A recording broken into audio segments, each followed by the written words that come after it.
Welcome to Liberty and Justice. I'm Matt Whitaker. Glad you could join us today. As you know, every Friday, 7 p.m., we premiere on CPAC Now. And you can also catch us on all the podcast channels on Rumble. And of course, everything I'm doing is on Whitaker.tv.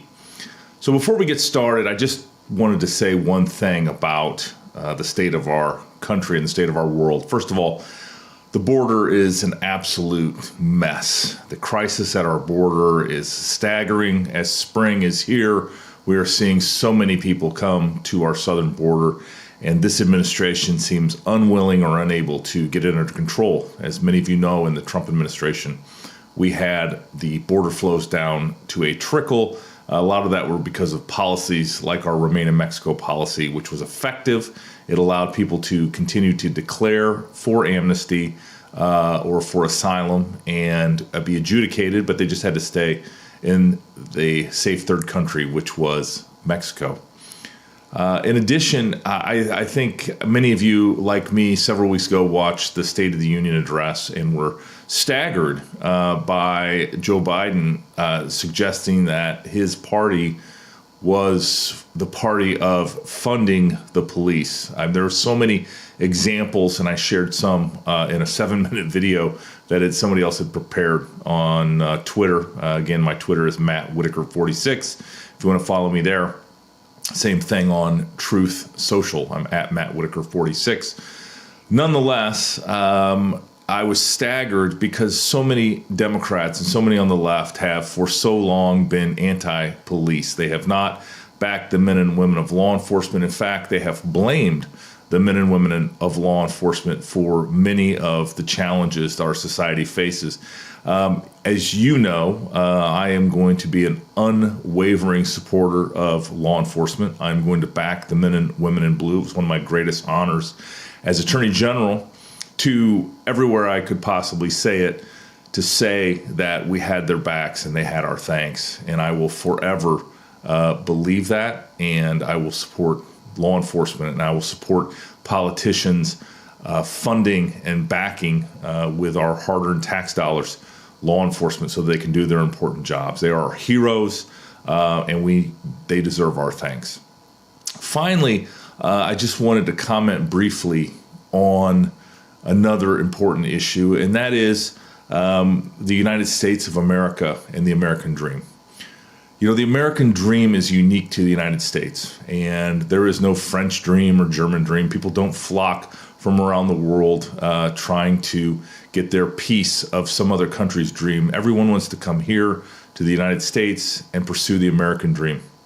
I know so many people that have started with nothing and have built lives of hard work, humble dedication and to their community and to their families and to their faith, and they have leaned in and worked hard, and over a lifetime they've built something, whether that and that is defined on however they define success in their mind. And so I just want to say that we need to all work to preserve the American dream and make sure that it is available to future generations to pursue however they define success, because this is the only country where someone can come, barely know the language, if at all, and make a life, create a family, create generational wealth, and, under the red, white, and blue. And so thanks for joining us here on Liberty and Justice. I'm Matt Whitaker.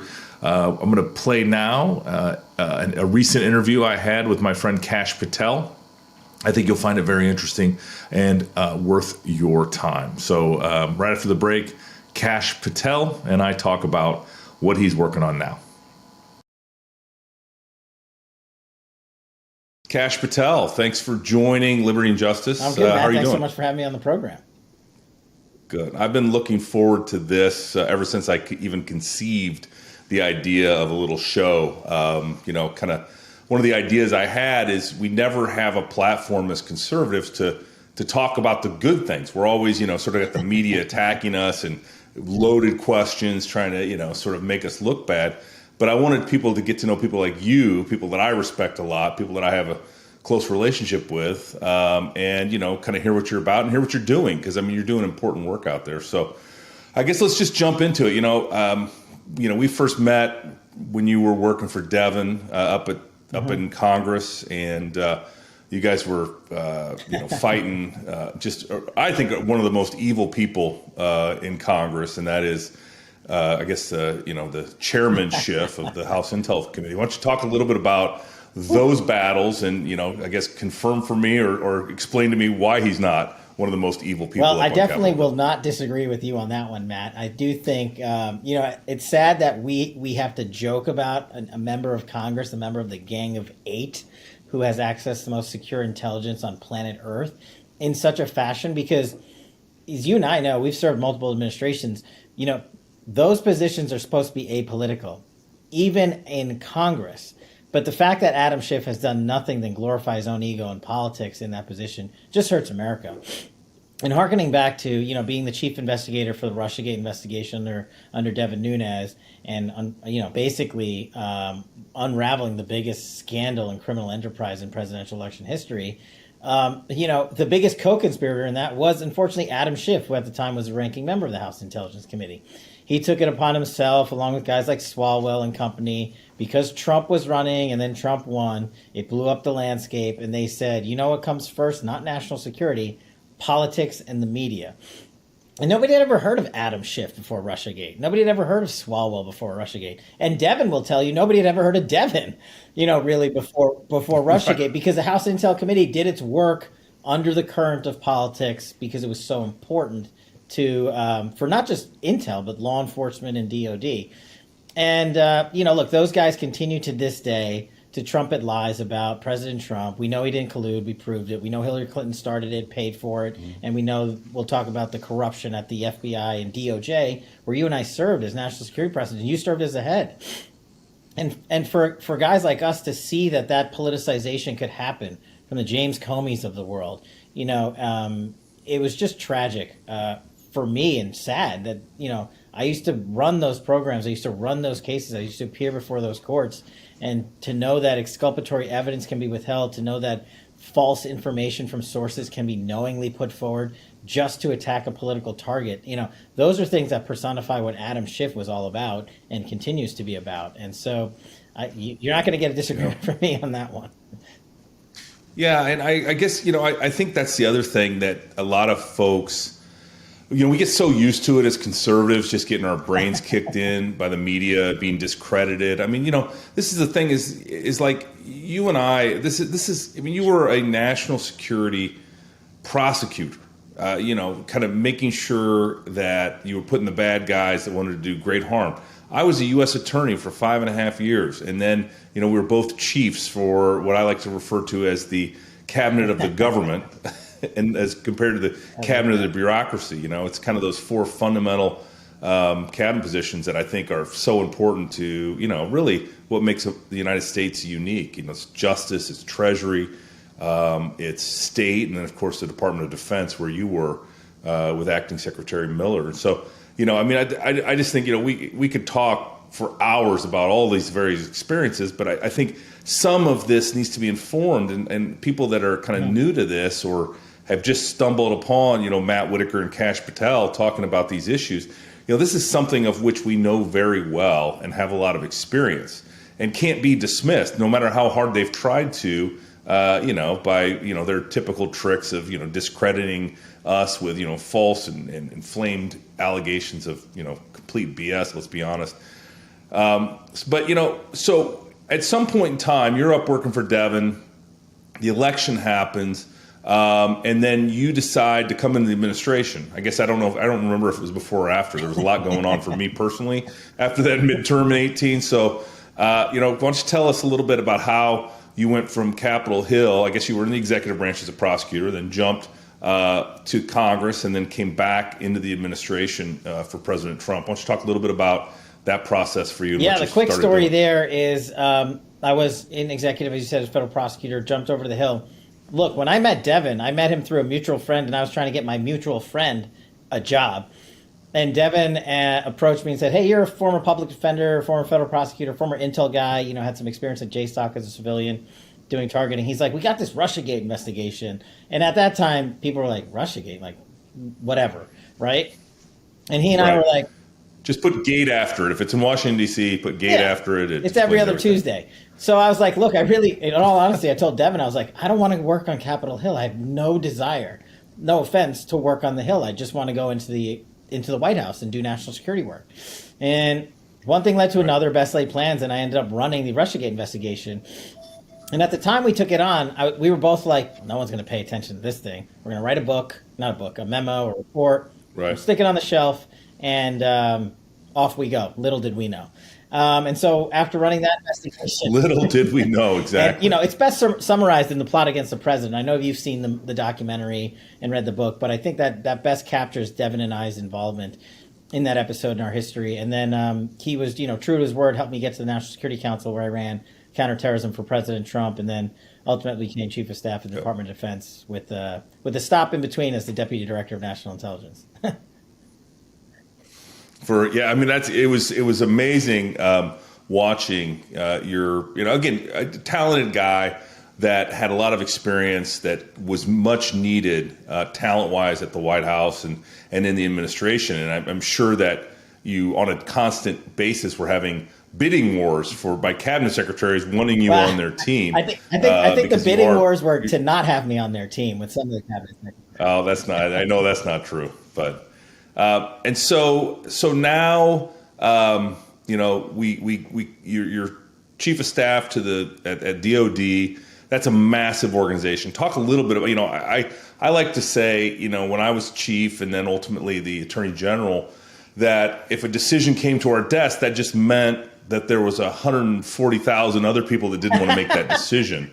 I mean, DOD is even bigger than that. So why don't you talk a little bit about just the size and scope of that portfolio? Yeah, so no, and you're totally right. And I've never said this in any interview, but I'll admit it to you because we're good friends.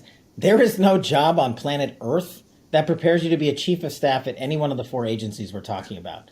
There just isn't. You can't replicate that. You can't replicate justice. You can't replicate state. You can't replicate DOD or Treasury in the private sector. It's unrealistic. So when people are like, oh, he's not qualified, no one's qualified. It doesn't exist. Right.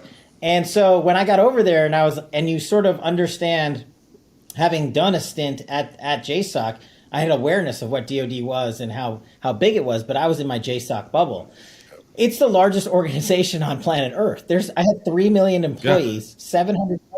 That literally circles the globe. It's $740 billion budget and $2 trillion in assets. And so how do you take all that on while conducting the defense of our nation, making sure our veterans have what they need, making sure our service members have what they need and their families are taken care of, along with funding the advancement of national security in America? I mean, that's the magnitude of the job. And people talk about, Amazon and Musk. And I was like, Amazon and Musk were like my lunch on a Friday afternoon because they were subsidiaries of the Department of Defense. And that's how big that job is. And that's why I say, in all earnesty, nobody's prepared for that job. It's hands-on learning. You were the Attorney General. You had 150,000 employees conducting the most important law enforcement mission on planet Earth. You can I can relate to you how difficult that is. I can't relate to my friends in the private sector the magnitude of that job. Well, and that's the thing is it is, at DOJ we had FBI, ATF, Bureau of Prisons, Marshals. I mean, so many, DEA. I mean, so many of these important agencies. And I mean, you only had the Air Force, the Marines, the Army, and those are, it had to be like a very interesting job, but you quickly realize, and what I realized from day one, even though I had done almost 6 years at the department as a U.S. attorney, and so I had a sense of how it worked. You got to learn about priorities, and you got to kind of learn. It's very much the application of sort of that. Those boxes. Is it urgent? Is it important? Is it not important but urgent? Kind of, and work through that every day and try to get to that second quadrant. Where it's not urgent but important, and because that's where the good policy is made, and that's where you can actually make a difference in advancing, some of these priorities of the president, which is ultimately and your you hit job. the nail on the head. And that's just, I think that's the difference between not me and you, but us two grouped together and so many other people. We follow the chain of command. The priorities for the national security apparatus come from the commander in chief. He was elected, he sets them. And unless they're unlawful, which I can't think of a single one under President Trump, you execute those priorities. And that's how you sort of navigate the quagmire of saying, what's a tier one, what's a tier two, what's a tier three? It's not my decision. What did the commander in chief say? Is Iran the top priority today? Is China? Is Russia? Is our border, our submarines, our aircrafts, what have you? And so once you're able to grasp that you don't set the priority and put aside your ego saying, just because I sit in this seat, I'm going to countermand the direction of the commander in chief, which so many people did, then it's easy because President Trump's priorities were simple. America first, defend the border, take on China, take on Russia, annihilate Iran and its terrorists, and protect America. It's not complicated. And then whatever falls underneath those policy priorities, I was able to fortunately say, yes, this is what we're going to do. And I guess that's the job of a chief of staff, to make sure those priorities get executed by the department and the cabinet secretary. Yeah, and let's talk a little bit about this is the good news is we can have a discussion and then we can both make sure that it's what we wanted to say. But let's talk about institutional resistance, because this is something I saw at the Department of Justice, and really I'm sure at DOD you saw a lot of institutional resistance. I mean, we saw a lot of it play out in front of our very eyes, where the generals just disagreed with the President of the United States, their commander in chief, and didn't either slow rolled it or did kind of convinced him that what he wanted to do wasn't what should be done. Talk about kind of that sort of leading in that environment where you have people that are working against you. I had a similar experience when our friend Rick Grinnell was the acting DNI and I was a principal deputy running our intelligence community, and then over at DOD it was similar. I get that uniformed generals are supposed to be the subject matter experts of their areas of the world or their specific MOS, and we need that. But I was shocked to see 4-star generals go in and basically say, we are not going to follow the chain of command because we don't like the commander in chief. That is the one thing you cannot violate as a uniformed officer. And unfortunately, the best example is Chairman Milley. Chairman Milley and I have spent countless time together. We did the Baghdadi raid together. We did so much on Iran together. We did so much after that together. And for him to come out and say and issue these letters and edicts where generals are signing off and making statements that are counter to the President of the United States, their boss, the commander in chief, and entering the political fray. That's the thing I found most offensive about these generals, is that these guys who had been career 30, 40-year guys, because that's how long it takes to get your 4th star, are going around the Department of Defense and saying, we don't care what the President or the Secretary of Defense said, we're not going to do that. And then giving book interviews during that time. I mean, we found that out later. We didn't find that out now. We talk about Jan 6 and whatnot, but they have time to give book interviews, but they don't have time to execute a withdrawal plan from Afghanistan that doesn't leave 13 of our soldiers dead. That was so shockingly offensive to me, that these people who are supposed to be the apolitical officers became more political than Nancy Pelosi and Adam Schiff ever did. And people say, oh, you're just, you're talking about, Republican conservative talking points. And I'm like, I don't know that those were ever Republican or conservative talking points. I'm telling you what happened. And I'm the first guy to tell you, America loses, not Democrats, not Republicans, not independents, not whatever. America loses when you have a failure in the chain of command, especially when you have a commander in chief who, and I'll argue this all day long, from a national security perspective, in the modern era, no president has been more successful than Trump was in the national security arena. So it would have been one thing if they said everything he did failed, but almost everything he did in the national security arena succeeded. Well, and he's being proven correct even as we move forward. I mean, whether it's the border, whether it's China, whether it's Russia, all these things that President Trump actually had a great plan for, and we were executing. You see, as soon as someone else's plan, like a Joe Biden, comes in, it's a disaster. And I think that institutional resistance, especially by the left, who are embedded in these bureaucratic positions and work against somebody that's really, again, I think Donald Trump, and I don't think anybody can argue with this, was transformational from a leadership standpoint.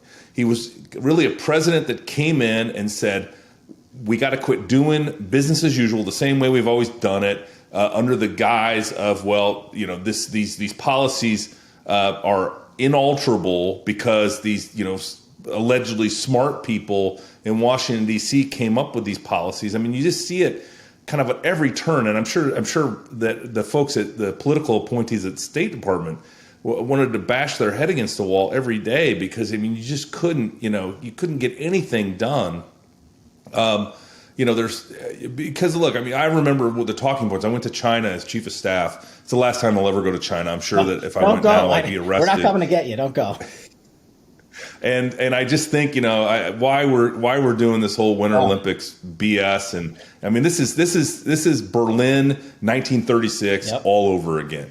And she is going to have the worldwide platform to demonstrate that totalitarianism is the way of the future, and it is so inconsistent with what we believe as a country. But I digress. My point is that, I went to China. I had pretty much three talking points. I wanted to work on fentanyl. They let me talk about fentanyl. But then the State Department person, it was about repatriation of their criminal illegal aliens. We have 1 million Chinese in this country that China won't take back that have been convicted of crimes. Or it's hundreds of thousands anyway. Nobody talks about it because we don't want to embarrass China, but we were able to talk about that. And then there was some other talking point about that the State Department wanted to talk about, and it really didn't move the ball at all. I mean, ultimately President Trump was able to get Xi to schedule fentanyl and the precursors so they could reduce manufacturing. Now it's all moved to Mexico. But we made some progress in that regard. But can I just highlight? I don't want to cut you off, but this is one of the things that I've been talking about, and I'm so glad you're bringing it up. Chinese fentanyl kills more young Americans than any one thing on planet Earth, and the fact that you went to China to take it on, that should be national news. That should be headline news. That should be things and you did it because you and President Trump agreed that that's a national priority. But sorry, I just want to interject that it's now pouring in through the southern border. And people are dying by the thousands. No, and this is, I mean, again, I looked all of these, kind of bureaucrats in China in the eye and told them this has to stop. You're poisoning our country. You can stop this. It's not a matter. You guys, if your totalitarian regime is so great, then the manufacturing of fentanyl in China should be stopped overnight if you wanted to. I'm convinced. I mean, obviously, fentanyl is one of the many ways that China tries to destabilize the United States of America. And, it is, I'm concerned, the left, especially in the Trump administration, wanted us always focused on Russia. And while Russia is a bad actor, they can't project power past Crimea, let's be honest. And so, it's the Chinese and their sophisticated 100-year war against us, and let's be honest, that's what we're in. It's not a hot war, but they are trying to destabilize us and dethrone us as the world leader. And quite frankly, and this is sad, and convince me I'm wrong, Cash, because I want to be wrong, but I think they're being successful. I think they're making progress. Unfortunately, you're 100% right, and here's the difference. Because of President Trump's policies, he had folks like you in China demanding change from Chinese. He had the trade embargo and the trade balance right. Not only that, but he forced our intelligence community and our Defense Department to focus on China, because we don't talk about it, but China's going to outpace us in space and underwater. And people are like, oh, well, who cares about that stuff? Well, it's your 100-year war. Just 2 weeks ago, the Chinese government, the CCP under Xi Jinping, were taking target practice on American dummy ships in the South China Sea. Can you imagine a point in history where that's happened and America's been okay with that? Nothing like that's happened, because they know this administration and President Biden will allow themselves to be dictated to by Xi Jinping. And that's what's happening. And I totally agree with you. China is dictating around the world because and I'll give you an example. The Defense Department issues these things called campaign plans, CAM plans. It's fancy speak for how do you move the machine of the DOD, right? You come up with game plans, Iran, Russia, China, countering terrorism, bringing home hostages, what have you, right? That's how you move the machinery. The Biden administration's first campaign plan came out about 2 months ago for the Department of Defense, and it was on climate change. So the DOD, I mean, you can't make this up. The Yeah. DoD's primary I mission know. under President Biden is the weather. And I'm not saying that, antagonistically, we have an EPA and whatnot, but I think, and President Trump think, and you think the DoD's primary mission should be to take on China, to take on Russia. Break stuff and kill people. Right. and that's where we diverge. And people think I'm making that last bit up, and I wish I was, but that's literally here's the other thing they're chasing, right? They're chasing phantom ghost, white supremacy in the halls of the. You know what that does? You served. You know what that does to a guy or a gal on the line wearing the uniform who isn't a supremacist, who isn't affiliated with a supremacist, who doesn't know a supremacist. They're just looking for scapegoats to fulfill a political narrative.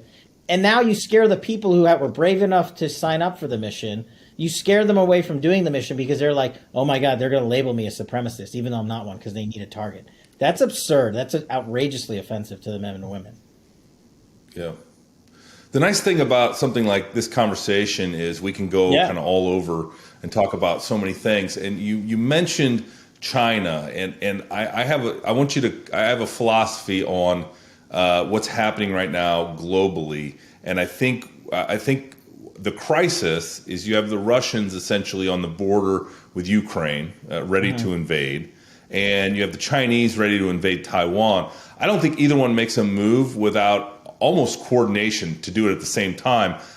It'll probably be while Joe Biden's taking a nap, but I mean, don't you think that we may find ourselves in 2 or 3 international crises with really no plan, to your point, versus like having this thing, be normal and under control like we had under I think Donald Trump. The Chinese and the Russians, to use your examples about Taiwan and Crimea respectively, are smart enough and are taking advantage of America well enough to know they don't actually need an invasion.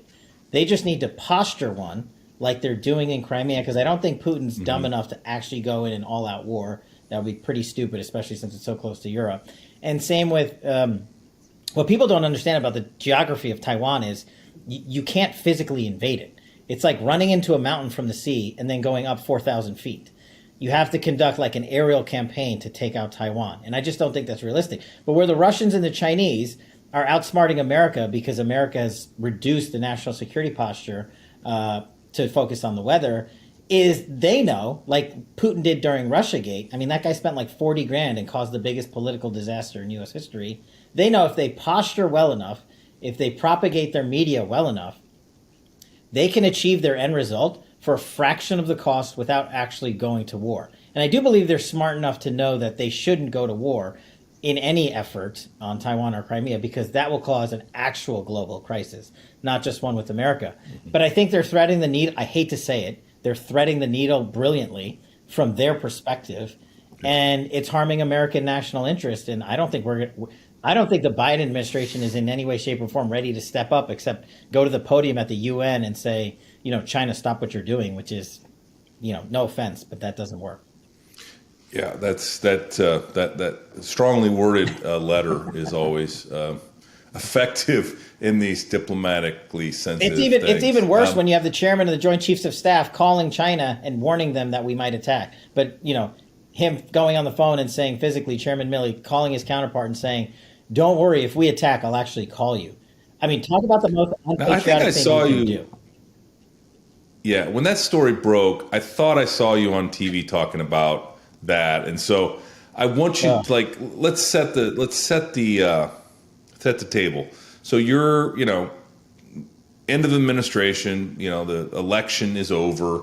Again, we're moving towards the transition from Trump to Biden, and the chairman of the Joint Chiefs of Staff calls his counterpart in China and says, "Don't worry, even if he orders me to invade China, I won't." Without giving you a phone call and a heads up. First of all, President Trump was never, ever going to order anyone to invade China. He knows the cost of that. And, I love these pundits that stand around and talk about it as they know the cost of war. I've been in the Oval Office with the President of the United States when he was signing the letters to the families of the fallen. And it was the only time I've ever seen President Trump get emotional. And so much so that he said, I don't ever want to sign another one of these letters.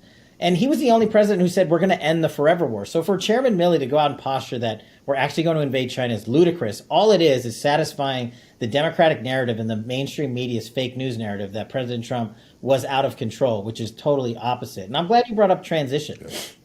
You had to do it and I had to do it. And look, the White House, rightfully so, said the DOD is a no-fail mission. You must transition successfully to the Biden administration with all haste. Mm-hmm. And that's what we did. We ran the largest transition in the Department of Defense's history because you can't fail on that mission.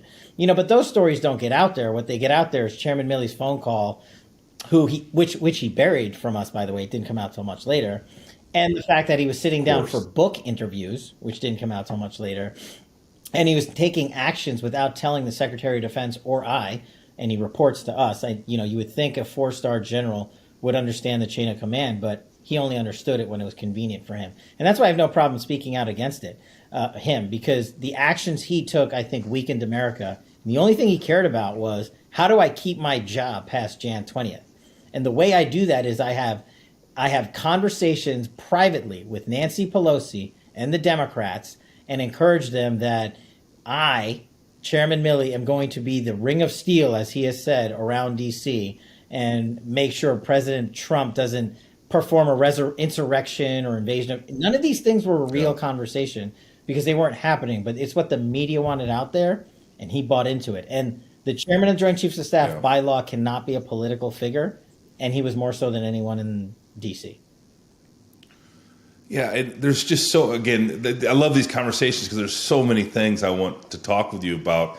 The narratives and Russia, Russia, as our former boss calls it, that was such a meta narrative. Everything fed into Russia. Even Brian Benchkowski, who is ultimately the head of the criminal division at DOJ, was held up in the Senate because he had represented Alpha Bank, or his firm had represented Alpha Bank. Everything had to flow into this narrative. And then when it falls apart, they just walk away like nothing happened. Like none of these pundits who were, had a bombshell report after bombshell report after. I mean, it was like, literally bombshells were going off the entire time I was at the Department of Justice. That was just the next shoe to drop. Donald Trump Jr.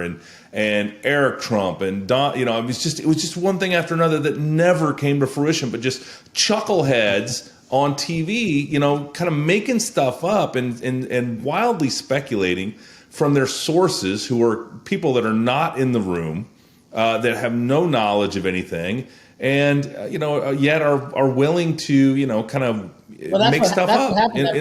Once Trump got elected, you're right. They ran on the Russiagate narrative for 2 years, and then when we totally disproved it, they were like, we'll move on to impeachment and the Ukraine hoax. And then when that proved, to fail, we'll move on to attacking, his children's business dealings or his own personal business dealings. Yeah. And when that failed, we'll just move on to January 6th and the never-ending saga that is January 6th. Well, and who's at the point of this clown parade? It's Schiff. Adam Schiff. I mean, every one of those stories you just mentioned, Adam Schiff is literally the guy with the red nose on the front of this that's like claiming to have secret documents, he made up a phone call that didn't happen. And he made up, he had the evidence of the collusion. I mean, it's insane. And yet, I mean, they'll put him on MSNBC any night of the week to talk about what the next crazy idea is. Well, the 7 people that watch it will. And the funny thing is, if we didn't watch what Adam Schiff put out, I think he'd lose 90% of his viewership. And we watch it for the comical relief that it is, because we know it's literally, you cannot make up a fiction larger than Adam Schiff's brain. And be so smug about it. I mean, I keep looking at him like, this guy believes his own BS. He literally does. He was on Sunday's show last week talking about, and this is the inflamed rhetoric that hurts America. He did say that Russia is going to invade the Ukraine. That's not what the chairman of the House Intelligence Committee should be telling the world. He should be telling the world what the intelligence actually says, not what his opinion is, because he wants the political narrative out there so they can go ahead and somehow blame Trump for the invasion of Putin's Crimea. All he Yeah. cared. This is why we're winning. This is why we're winning. And I'm not even a political guy, like you. I'm a national security and law enforcement guy. We're winning because we're going out there and talking about things like the border and fentanyl and national security and China and Russia. What is Adam Schiff and the Democrats and the Jan 6 guys talking about? Trump.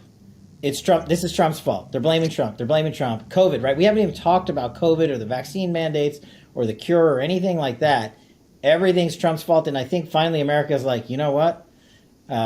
It's not Trump's fault. And most of it was the Democrats' fault. I mean, they won't say that publicly, but I think they're starting to realize it, which is why we're winning places like Virginia back. Well, and I mean, I mean, again, I'm a very optimistic, happy person, and so I like to laugh. I like to have a good time.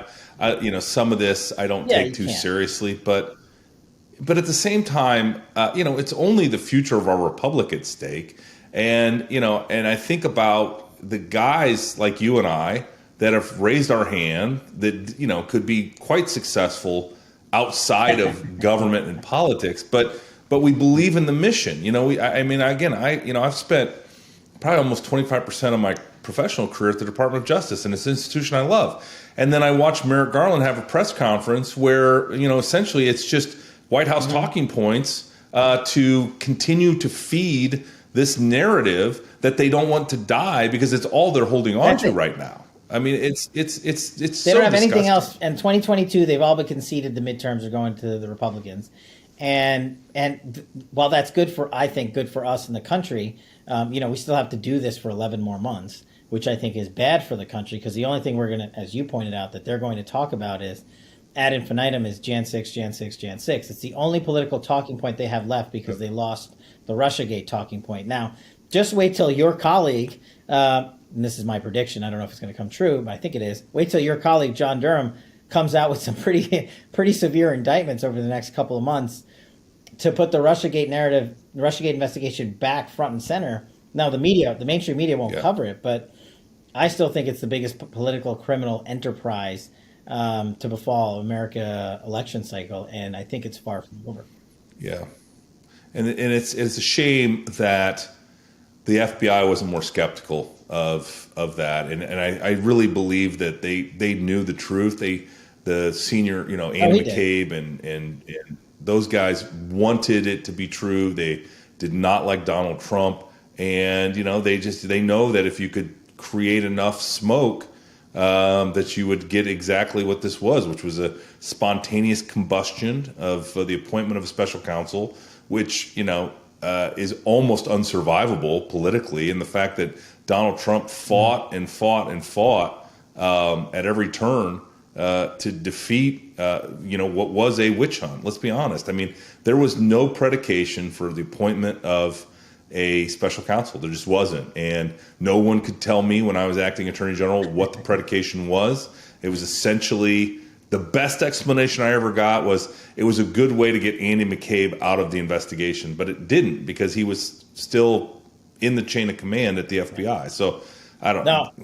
I mean, I think that was so unfair to the president, and I know that there are many that don't like Donald Trump, and so they think he deserved it, but nobody deserves the way he was treated for those first 2 years, and how and in spite of it all, he was incredibly successful implementing some great policies that made Americans and ordinary Americans, like places where I'm from, like Iowa and places real America where you're from, that made such a difference in ordinary people's and I don't lives. think people talk. You at the Department of Justice, I don't think people talk about this enough. You guys did criminal justice reform under President Trump, not the Democrats, not Obama. Biden's not doing it. You guys did that. Criminal justice reform, commutations, and you guys went back. And look, as a guy who's a former public defender and went up against these sentencings on a regular basis for my clients, I was a public defender in the Obama administration. There was no relent there. And I think some criminals deserve the maximum punishment, but so many were just sort of a calculation in the pyramid scheme of what number goes in here and this is your sentence. But you guys did criminal justice reform under President Trump. That's not a Republican conservative talking point, but it's one you would think that would be heralded by the left normally. And just an example of it's not because it happened under Trump. Yeah, and it's a shame that, and I don't understand. They're wasting a lot of time up on Capitol Hill right now on a lot of things that are never going to become law, and and a lot of bad ideas. And there's some really good proposals on criminal justice reform that could sort of follow on from the First Step Act. We could nerd out on sort of criminal sentencing, but the acquitted conduct, I think, is one of the things that I've seen too many people beat a conspiracy charge at trial and then have that financial calculation still brought in. And so all of a sudden there are hundreds of millions of dollars again when, the whole reason they went to trial was to try to beat that. And so, and again, there's a lot of different things, that could be improved. But to your point, and I always have to say this because everybody thinks that somehow, it's different than what it is. Violent criminals need to be off the streets and 100%. Need to be locked up.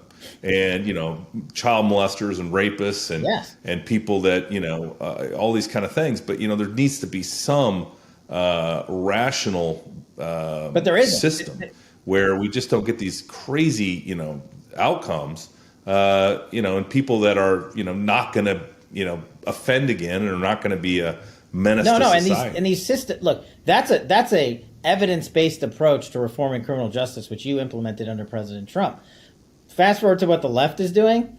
They just went as far away from that as they possibly could. No cash bail. Everybody gets a bond for free. If you've committed a crime, a severe crime, we're still going to let you out. And you and I are talking, we've talked previously about the stories about if you've committed a violent felony, the tendency for you to commit another violent felony is twofold. And we've seen people go out and commit homicides that were previously arrested for robberies and were let out on these no cash bail bond things. And also that doesn't even come into not even talking about how we handle illegal immigrants, because they were used to be put through a system where if you're an illegal immigrant and you're here illegally, you should be expelled from this country. But same thing with them. They're just put back into society. And I'm not saying they're all criminals, but some of these individuals commit the most egregious crimes possible. And they murder grandmothers and babies and commit sexual offense acts. And it just gets brushed over because the media helped install these crazy policies. I mean, the one thing that sticks in my mind the most is just, probably about 4 or 5 months ago, a 2-year-old was gunned down in Chicago and killed. And it didn't even become a blip on the media cycle. And for me, that just sort of was a big reset moment in being like, where are we in the criminal justice process here? How is this so bad? And it's because of the policies that have been implemented. Yeah, no, and we went through this whole defund the police. We went through this whole blame the cops for, every bad outcome. All these people resisting arrest that then, end up being injured or killed. It's again, are there cops that do bad things? Yes. And they are always punished. They should be punished and they shouldn't wear the badge. But that doesn't mean you paint with the broad brush because, really, you talk about a thin blue line, but these members of law enforcement, they are the heroes on a daily basis. They run to the sound of guns. They are 911 at your door. They don't know what they're going to interact with. And we give them such an enormous portfolio of things to be responsible for. Marriage counseling, practically, domestic violence, interventionists, investigation of crimes, sort of traffic. I just have it's not going to be a surprise to you, but I just have such a admiration for the men and women of law enforcement that they just, they can't be thanked enough. And even if there are bad ones along the way, I still think, the vast, enormous majority of these law enforcement officers are just heroes. Yeah, and we've taken away their tools. I know so many people at home in New York City that are cops, and they're like, we can't go out and perform our job because the cops are going to get in trouble for violating the policy. And it's on full display in New York City. There's a new mayor there now. There's a new district attorney. Yep. The district attorney just implemented a program where he is not going to ask for prison time for any defendant who is convicted of a crime that doesn't involve homicide or robbery or sexual violence. That is insane. That's insane. I don't know what the new New York City mayor is going to do. He hasn't responded to that. But what are police officers supposed to do? If you see someone getting kicked in the head, what's the point of arresting him if he's not going to get put in prison? Yeah, that's nuts. And there has to be some punishment. It has to be proportionate to the crime. And, obviously, the more crimes you commit, the longer your sentence should be, especially if you're a serial, criminal. And, I don't get these new policies, this kind of new prosecutorial discretion model that says, kind of essentially, unless you're the worst of the worst, you get nothing. I mean, it just doesn't make any sense. Well, I know we only got a little bit longer, and I want to know what you're up to now. I want to hear all about the affirmative litigation project that you're working on, and I think it's so important to kind of what's happening in our country and how we kind of take back our republic. If I can have 2 minutes, and thanks again for having me on. This was actually the most engaging conversation I've had in months, so you should do this. Well, we'll do part 2 later. So you should have more interesting people than me, so maybe more than my mother and you watch it. But well, some will be good, some will be bad. Right now you're one of the top, but we haven't done a lot. No, but I appreciate. I'm working on this thing called fightwithcash.com. It's fightwithcash.com with a K, and basically what it is after Devin and I ran Russiagate, the media took a turn. We were defamed mercilessly. They came after our families. They called us some pretty nasty things. And we thought we got to clear our name. So I filed lawsuits on my behalf. And Devin did it on his own. I'm suing Politico, the New York Times, and CNN for defamation because they actually defamed me. Not even like maybe or gray zone, but actually defamed me.